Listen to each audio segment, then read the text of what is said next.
Ya, idealnya memang dengan perolehan 10 kursi itu, idealnya memang kita bisa untuk mengusung dari internal sendiri.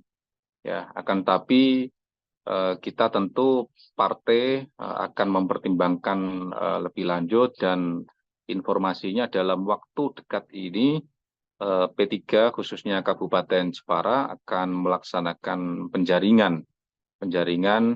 Kita akan munculkan kader-kader khususnya di internal Partai Persatuan Pembangunan. Selanjutnya akan diusulkan kepada DPP Partai Persatuan Pembangunan untuk memperoleh rekomendasi.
Assalamualaikum warahmatullahi wabarakatuh. Waalaikumsalam warahmatullahi wabarakatuh. Bersama saya Bambang Sadono di kanal Inspirasi Jawa Tengah. Mudah-mudahan kanal ini selalu bisa memberi inspirasi, motivasi, dan edukasi. Kami sedang mempersiapkan beberapa video wawancara untuk memantau dinamika kabupaten kota, termasuk provinsi, di dalam menyongsong pilkada serentak, termasuk pemilihan bupati dan wakil bupati Jepara periode 2024-2029. Saat ini saya sudah bersama dengan salah seorang tokoh di Jepara, yaitu Bapak Haisul Ma'arif, atau yang sering dipanggil dengan Gus Hais.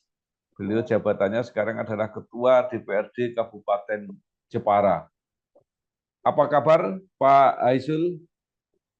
Alhamdulillah kabar baik Pak Bambang. Ya. Pak Haisul Ma'arif lahir di Jepara 26 Maret 1987. Nah, mungkin pertama bisa diceritakan secara singkat perjalanan karir Gus Hais ini sampai saat ini. Monggo. Ya, baik. Terima kasih.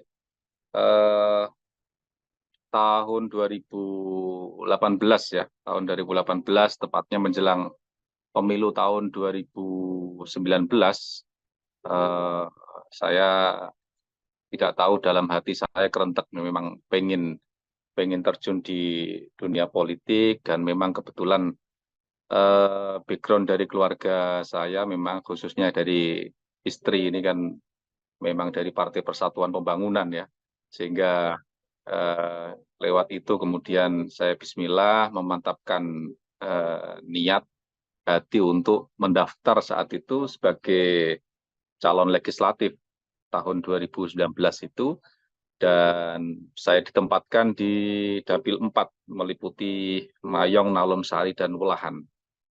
Dan kemudian Alhamdulillah saat itu mendapatkan respon dengan suara terbanyak se-Kabupaten Jepara dari Partai Persatuan Pembangunan.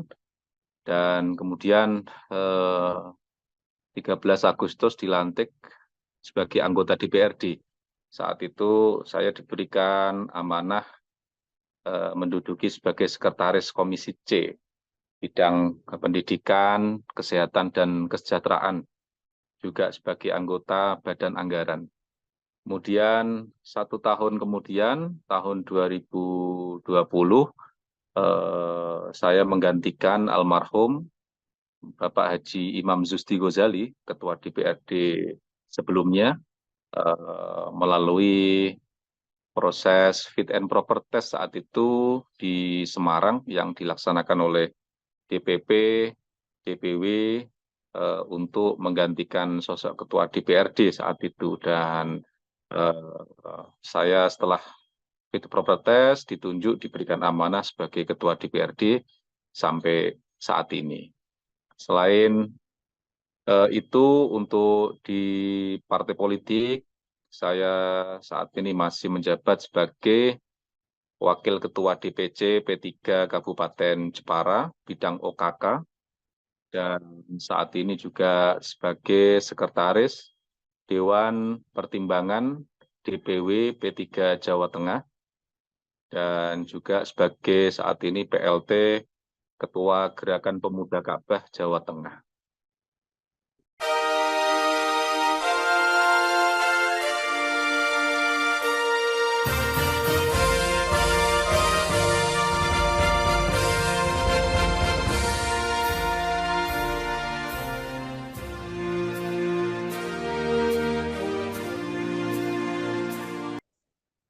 Baik, luar biasa. Karirnya termasuk cepat ini Gus Hais ini.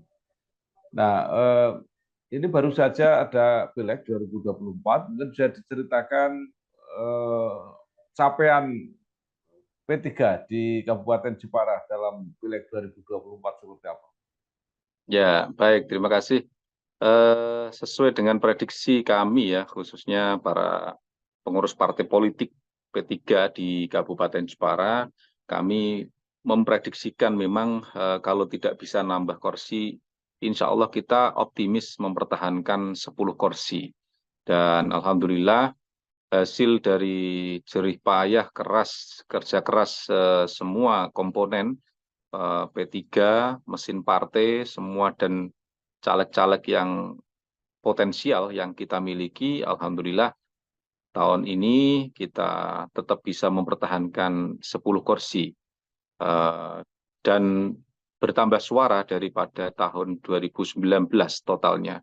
Kurang lebih ada penambahan suara di 20 ribuan dari tahun 2019.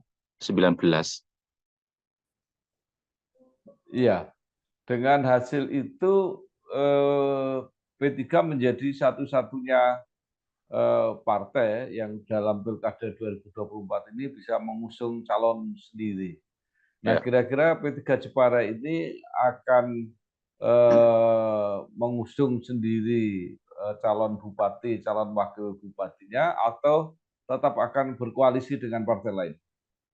Ya, secara regulasi memang iya, dengan 10 kursi itu P3 bisa secara sendiri untuk bisa mengusung ya pasangan calon bupati dan wakil bupati. Akan tapi kita berharap juga dalam untuk melaksanakan program-program daerah, pembangunan daerah ini perlu kiranya untuk kita berkoalisi, saya kira sangat diperlukan untuk membangun daerah yang lebih baik, lebih masif, sehingga banyak kawan ini kan tentu kita bisa untuk mensukseskan RPJMD daerah ini, karena kita banyak PR di Kabupaten Jepara gitu. Ya, baik mau mengusung sendirian maupun dengan koalisi, karena posisinya sebagai partai pemenang, pasti targetnya orang pertama. Jadi P3 pasti mengharapkan menempatkan calon bupatinya. Nah, pertanyaan saya, apakah itu dipersiapkan dari kalangan internal atau P3 juga bisa menerima calon bupati dari luar? Ya, idealnya memang dengan perolehan 10 kursi itu, idealnya memang kita bisa untuk mengusung dari internal sendiri. Ya, akan tapi kita tentu partai akan mempertimbangkan lebih lanjut, dan informasinya dalam waktu dekat ini P3 khususnya Kabupaten Jepara akan melaksanakan penjaringan. Kita akan munculkan kader-kader khususnya di internal Partai Persatuan Pembangunan. selanjutnya akan diusulkan kepada DPP Partai Persatuan Pembangunan untuk memperoleh rekomendasi. Meskipun memang berkali-kali DPP menyampaikan terkait dengan kursi pimpinan DPRD dan kursi pilkada, ini adalah hak prerogatif dari DPP Partai Persatuan Pembangunan, sehingga tentu kita akan terus berkonsultasi untuk mempersiapkan ini dengan baik. Halo guys, sekarang cuma dengan satu jari, semua urusan listrik langsung beres, res. Ini dia, PLN Mobile. Kalau cuma gangguan aja sih, nggak usah panik. Tinggal tap menu pengaduan, cus petugas PLN-nya langsung datang. Atau mau isi token, pasang listrik baru, atau mau ubah daya, atau cek hitungan listrik. Urusan listrik serahin aja ke PLN Mobile. Ya, baik. Nah, sepanjang sepengetahuan Gus Hais, dari internal P3 yang diperkirakan atau dianggap layak untuk menjadi kandidat, itu siapa saja? Dan kalau dari luar yang mungkin mulai sudah melakukan komunikasi, pendekatan, dan sebagainya, mungkin ada nama-nama yang bisa disebut. Ya, kalau sampai saat ini kami melihat belum begitu ada yang ini ya dominan, tapi saya kira dari 10 anggota fraksi DPRD Kabupaten Jepara ini saya kira memiliki potensi yang sama yang bisa untuk diusulkan ke arah sana nanti. Nah, potensinya sama, tapi Gus Hais sendiri posisinya sekarang menjadi ketua DPRD, dan itu pasti punya makna tersendiri bagi partai. Nah, bagaimana kesiapan Gus Hais sendiri untuk menjadi calon? Ya, sejauh ini saya masih ingin fokus di DPRD, Pak Bambang. Jadi tugas saya sebagai ketua DPRD tentu tidak ringan, dan saya kira banyak juga teman-teman P3 senior yang mungkin juga lebih siap. Ini sangat terbuka sekali P3. Jadi kalau ditanya soal itu kesiapan saya sendiri belum mengarah ke sana. Insya Allah tetap sementara fokus di DPRD. Ya, kalau yang dari luar, mungkin Gus Hais melihat potensi-potensi yang baik akan bergabung dalam koalisi P3 maupun yang mungkin akan masuk ke pencalonan dari partai-partai yang lain. Siapa saja yang sudah muncul? Kalau saya melihat saat ini ada beberapa, saya kira ada Pak Witiarso ya yang saat ini muncul nama itu, dan mungkin yang lain banyak juga. Tapi saya kira Pak Witiarso juga yang saat ini baru muncul dan deklarasi siap untuk maju kelihatannya. Kalau koalisinya, kira-kira P3 cenderung koalisi seperti apa? Apakah meneruskan koalisi Pilpres atau mungkin berbeda? Saya kira kok tiap daerah punya kearifan masing-masing ya. Meskipun memang tentu pengaruh politik di elit pusat ini juga besar, tapi tentu sangat dinamis. Ya, kami harus siap dengan segala kemungkinan yang terjadi. Hanya saja kemarin memang Partai Persatuan Pembangunan melaksanakan halakoh ulama di tingkat Kabupaten Jepara. Itu memang merekomendasikan agar internal kader kita sendiri untuk bisa diusung. Terkait dengan koalisi, nanti tentu kita partai akan membangun komunikasi lah yang baik dengan beberapa partai politik. Ya. Nah, sebagai ketua DPRD Jepara, pasti Gus Hais tahu persis apa saja sebenarnya yang diharapkan oleh masyarakat Jepara. untuk dikerjakan atau mungkin diselesaikan oleh bupati yang akan datang siapapun orangnya? Ya, ya, saya kira APBD kita kan tidak besar ya, cenderung kecil, sekitar 2,3 triliun.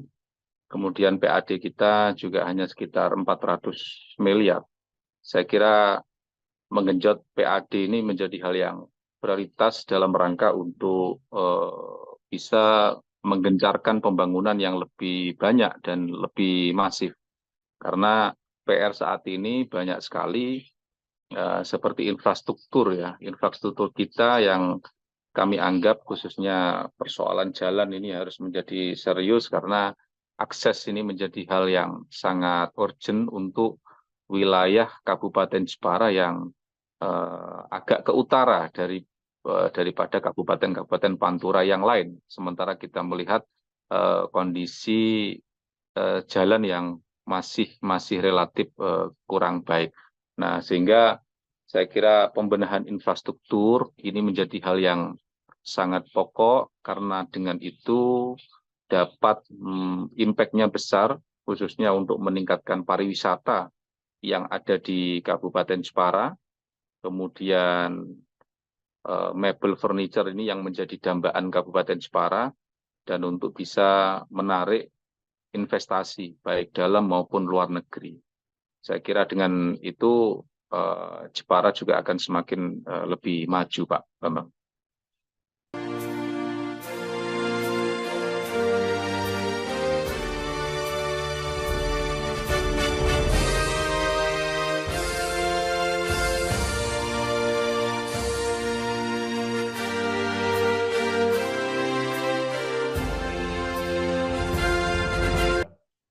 Jadi Jepara sebenarnya termasuk daerah yang masyarakatnya kreatif ya, karena itu UMKM-nya tumbuh dengan baik, industri mulai masuk. Nah, kira-kira sektor perekonomian apa saja yang bisa menggenjot PAD tadi, Pak? Ya, saya kira pariwisata dan terkait dengan sebutan kota ukir, Jepara kota ukir, ini harus kita pertahankan, harus kita tingkatkan. Jangan sampai Jepara kota ukir yang terkenal itu akan terkikis dengan banyaknya investasi. Satu sisi kita sangat welcome ya terhadap investasi di Kabupaten Jepara, akan tapi keunggulan kita ukir Jepara ini juga harus terus kita jaga dan terus kita tingkatkan. DPRD Jepara juga sudah membuat peraturan daerah tentang perlindungan dan pemberdayaan mebel furniture di Jepara, meskipun itu sudah lama, tahun 2013 ya. Saya kira ini juga perlu pembaruan lagi untuk mendongkrak itu semua. Tak kalah penting juga soal pariwisata tadi, Pak Bambang, ini juga lumayan mendongkrak PAD kita. Kemarin 2023 kita sudah memperbarui peraturan daerah tentang pajak dan retribusi. Kita memang ingin memaksimalkan pajak retribusi ini sebesar-besarnya untuk pembangunan dan kemakmuran masyarakat Kabupaten Jepara. Baik. Nah, Pak Aisul, industri mulai berkembang di Jepara, industri manufaktur mulai masuk. Nah, tetapi sementara ada keluhan justru tenaga kerja dari sektor ukir itu banyak yang pindah ke ke manufaktur tadi, sehingga ini menyebabkan masalah baru bagi bisnis ukir ini yang kekurangan tenaga kerja. Ini bagaimana mensiasatinya? Ya, mau tidak mau, suka dan tidak suka, teman-teman pelaku usaha mebel ini harus mampu menyesuaikan diri dengan kondisi saat ini. Satu, kami sangat memahami di tengah gempuran produk-produk yang di era pasar bebas, khususnya dari China ini, sangat menekan, memukul harga mebel lokal.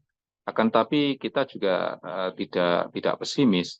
Artinya kalau persoalannya adalah soal tenaga saat ini, ketika saya terjun ke beberapa masyarakat, menjaring aspirasi masyarakat, sebenarnya apa persoalannya itu? Kenapa tenaga kerja mebel banyak berkurang? Ternyata salah satunya adalah soal kesejahteraan mereka, jaminan gaji mereka, jaminan tunjangan mereka.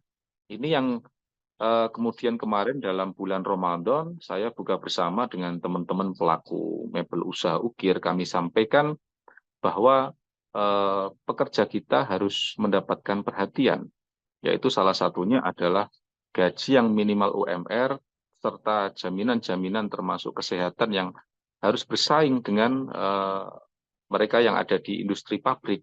Dengan itu, saya kira tentu kita tidak menjadi kesulitan dalam memperoleh tenaga kerja. Gitu, Pak.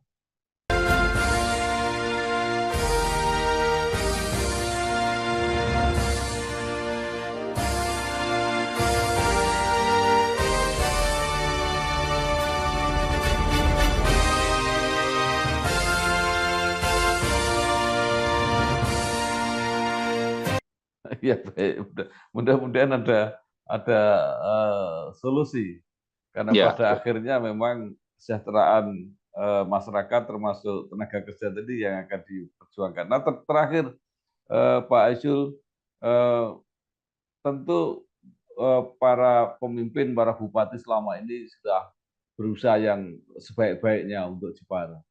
Nah, apa hal-hal baik yang selama ini sudah dilakukan yang kira-kira layak untuk diteruskan oleh bupati yang akan datang? ya. Bupati ini kan beberapa periode ya. Saat ini di jabat PJ ya. Saat ini di jabat PJ kurang lebih 2 tahun melangkah hampir 3 tahun ini. Saya kira dalam hal manajemen PJ saat ini kita berikan apresiasi terkait dengan penekanan inflasi ini cukup baik karena mendapatkan beberapa penghargaan. Kemudian terkait dengan Adipura Kencana ini juga diperoleh sebagai Jepara kota yang bersih.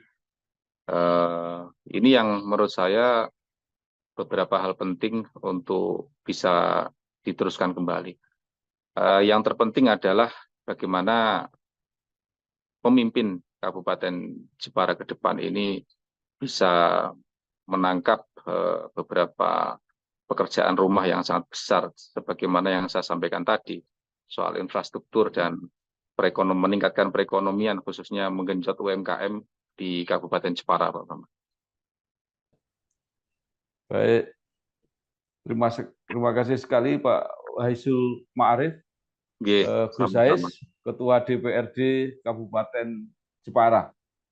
Mudah-mudahan apa yang sudah disampaikan tadi membantu kita semua untuk memahami persoalan Kabupaten Jepara dan membantu masyarakat Jepara sendiri untuk menentukan, memilih pemimpin yang terbaik. Ya. Sekali lagi terima kasih, sukses. Assalamualaikum warahmatullahi wabarakatuh. Waalaikumsalam warahmatullahi wabarakatuh.